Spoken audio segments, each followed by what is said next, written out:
Charlie Parker plays Bossa Nova by Haruki Murakami. Bird is back. How fantastic that sounds. Yes, indeed. The bird you know and love has returned. His powerful wings beating the air. In every corner of this planet, from Novosibirsk to Timbuktu, people are going to gaze up in the sky, spy the shadow of that magnificent bird, and cheer. And the world will be filled once more with brilliant sunlight. The time is 1963, years since people last heard the name Charlie Bird Parker. Where is a bird, and what is he up to? Jazz lovers around the world whispered these questions. He can't be dead yet, can he? Because we never heard of him passing away. But someone would say, I haven't heard anything about him still being alive either. The last news anyone had heard about the bird was that his patron, Baroness Nika, took him into her mansion, where he battled various ailments. Jazz fans are well aware of a bird's struggle as a junkie. Heroin, that deadly pure white powder. Rumor had it that on top of his addiction, he struggled with acute pneumonia, a variety of internal maladies, the symptoms of diabetes, and ultimately mental illness. Even if he was fortunate enough to survive all these, people thought he would be so infirmed that he would never pick up his instrument again. That's how Bird vanished from sight, transforming into a beautiful jazz legend around the year 1955. Fast forward to the summer of 1963, Charlie Parker picked up his alto sax again to record an album into a recording studio outside of New York. And that album's title is Charlie Parker Plays Bossa Nova.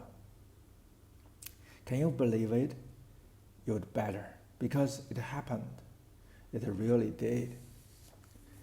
This was the opening of a piece I wrote back in college. It was the first time anything I wrote got published, and the first time I got paid a fee for something I had written, even if it was a pittance. Naturally, there's no such record titled Charlie Parker Plays Bossa Nova. Charlie Parker passed away on March 12, 1955, and it wasn't until 1962 that Bossa Nova broke through, spurred on by performances by Stan Getz and others. But if a bird had survived until the 1960s, and if he got interested in Bossa Nova and had performed it, that was the setup for the review I wrote about this imaginary record.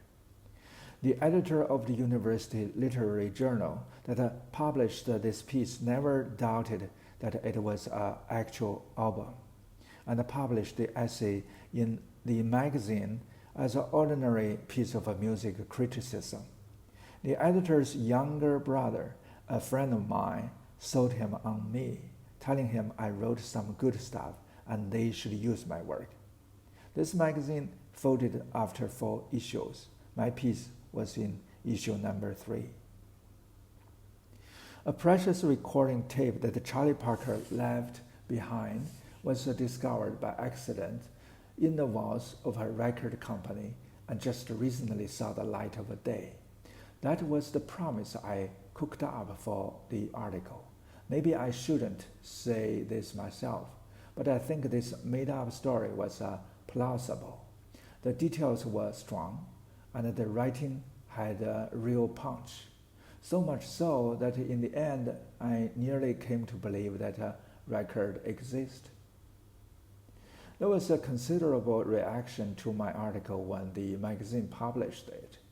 This was a low-key title college literary journal, generally ignored by readers. But there seem to be quite a few fans who still idolize the Charlie Parker, and the editor received a couple of letters complaining about my moronic joke and thoughtless sacrilege. Do other people like a sense of humor? Or is this my sense of humankind twisted? Hard to say. Some people apparently took the article at face value and even went to a music store in search of the record. The editor did pick up a bit of a fuss about my having tricked him. I didn't actually fool him, but merely omitted a detailed explanation. Inwardly, he must have been pleased that the article drew such a reaction, though most of it was negative. Proof of his enthusiasm came when he told me he would like to see whatever else I wrote, criticism or original work.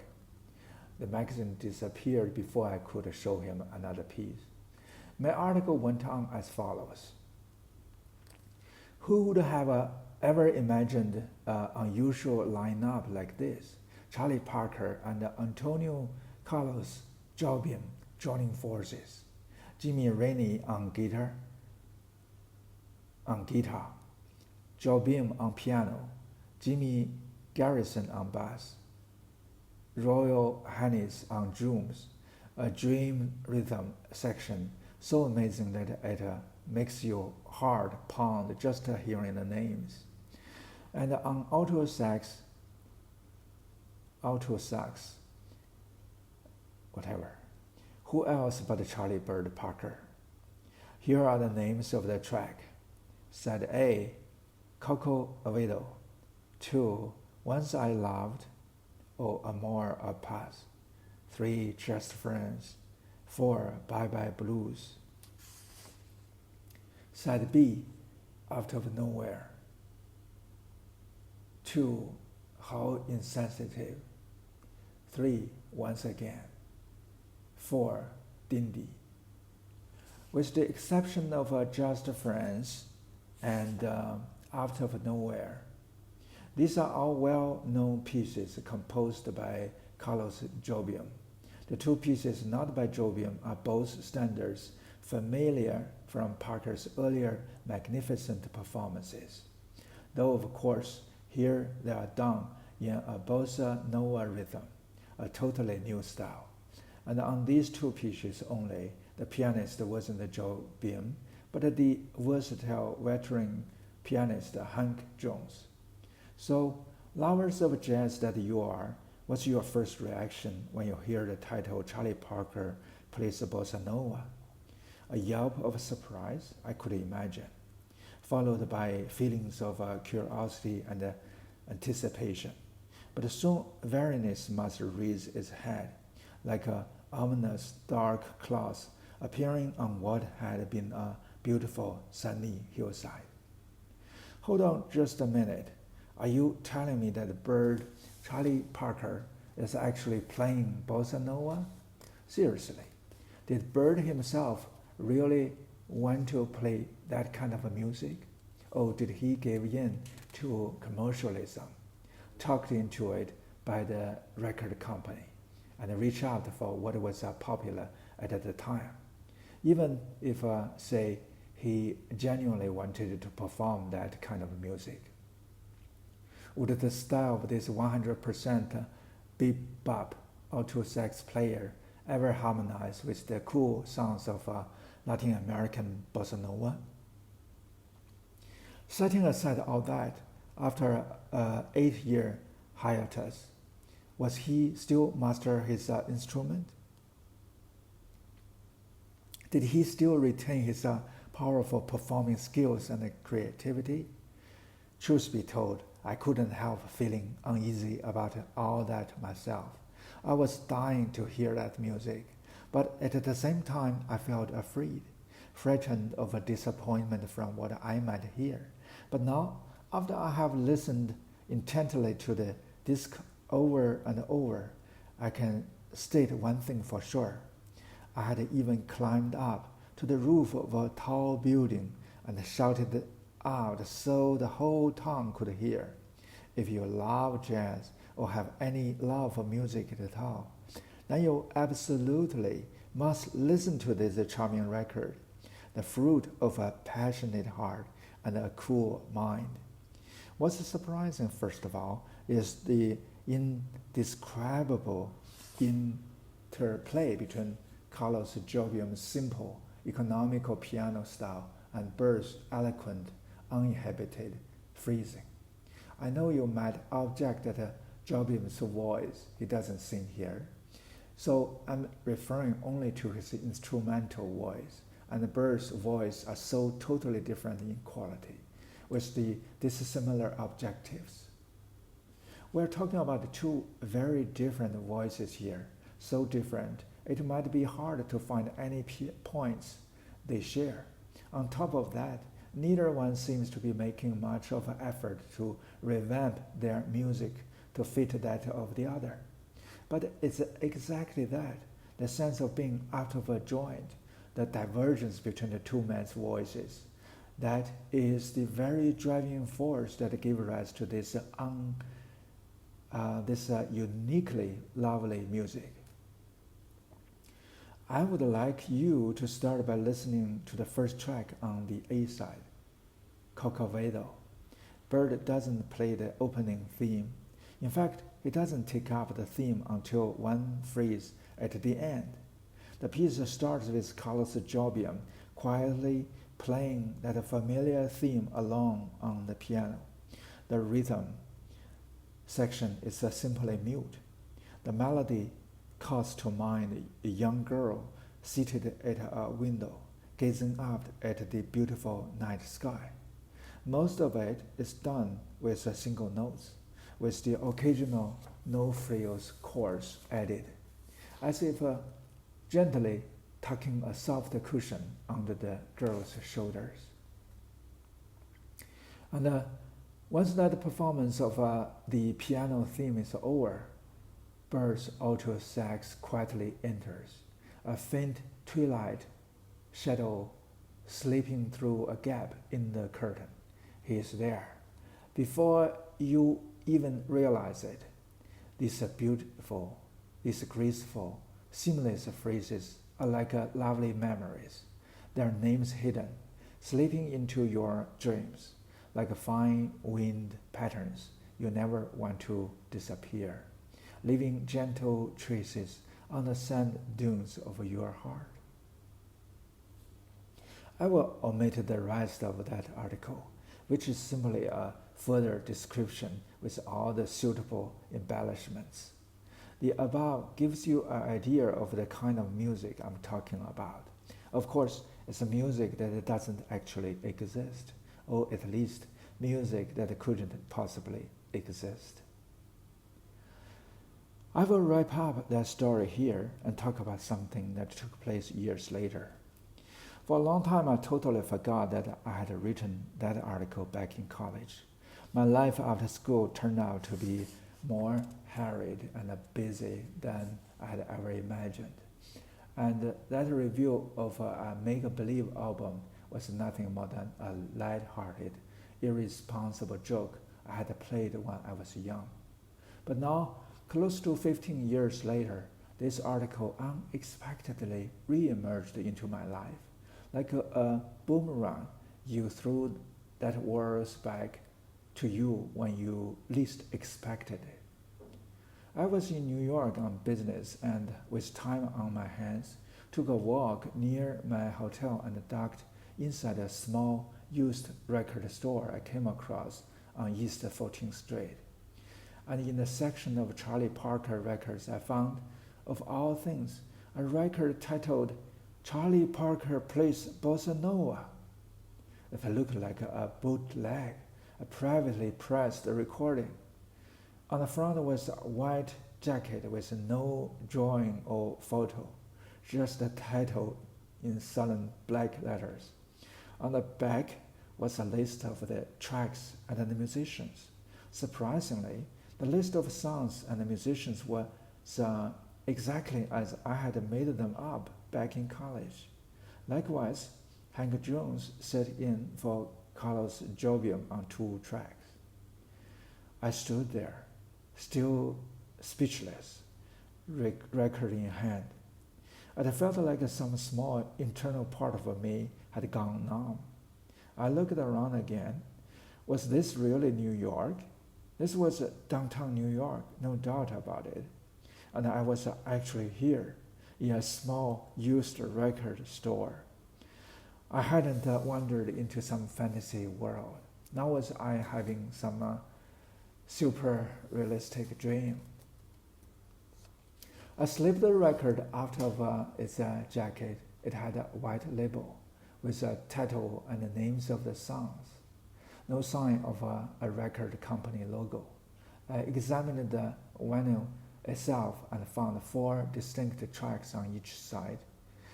I went over and asked the long-haired young guy at the register if I could take a listen to the album. No, he replied. The store turntable is broken. Sorry about that. The price on the record was $35.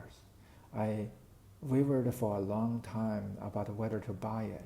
In the end, I left the shop empty-handed. I figured it's got to be someone's ideas of a silly joke. Somebody on a whim had faked a record based on my long-ago description of an imaginary recording, took a different record that had 4 tracks on each side, soaked it in water, peeled off the label, and glued on a homemade one.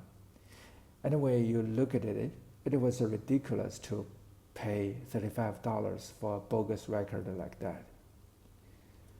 I went to a Spanish restaurant near the hotel and had some beer and a simple dinner by myself. Afterward, as I was strolling around aimlessly, a wave of regret suddenly welled up in me. I should have bought that record, even if it was fake, and even if it was way overpriced. I should have bought it, at the very least, as a souvenir of all the twists and turns my life had taken. I went straight back to 14th Street. I hurried, but the record store was closed by the time I got there. On the shutter was a sign that said the store opened at 11:30 a.m. and closed at 7:30 p.m. on weekdays. The next morning, just before noon, I went over to the store again. A middle-aged guy, thinning hair, in a disheveled, round-necked sweater, was sipping coffee and reading the sports section of the paper. The coffee seemed freshly brewed, for a pleasant smell wafted faintly through the store. The store had just opened, and I was the only customer.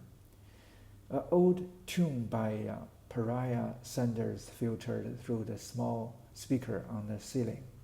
I assumed that man was the store owner. I thumbed through the Charlie Parker section, but that record was nowhere to be found. I was sure I had returned the record to that section yesterday. Thinking it might have gotten mixed in elsewhere, I rifled through every bin in the jazz section. But as hard as I looked, no luck. Had someone else bought it since my visit yesterday? I went over to the register and spoke to the middle-aged guy. I'm looking for a jazz record I saw here yesterday. Which record? He asked, eyes never wavering from the New York Times. Charlie Parker plays Bossa Nova, I said. He laid down his paper, took off his thin metal-framed reading glasses, and slowly turned to face me. I'm sorry, could you repeat that? I did. The man said nothing and took another sip of coffee. He shook his head slightly. There's no such record. Of course, I said. If you like a Perry Como sings Jimi Hendrix, we have that in stock. Perry Como sings? I got that far before I realized he was joking, even though he did so with a straight face. But I really did see it, I insisted. I was sure it was produced as a joke. I mean, You saw that record here? Yesterday afternoon, right here, I described the record. The jacket had songs on it. How it had been priced at $35. That's got to be some mistake. We have never had that kind of a record. I do all the purchasing and pricing of jazz records myself. And if a record like that had crossed my desk, I would definitely have remembered it, whether I wanted to or not. He shook his head and put his reading glasses back on. He went back to reading the sports section. But then, as if he had a second thought, he removed his glasses, smiled, and gazed steadily at me. But if you ever do get hold of that record, he said, let me listen to it. Okay? What would happen in the rest of the story, I don't know. But let me stop here and we'll read again next time.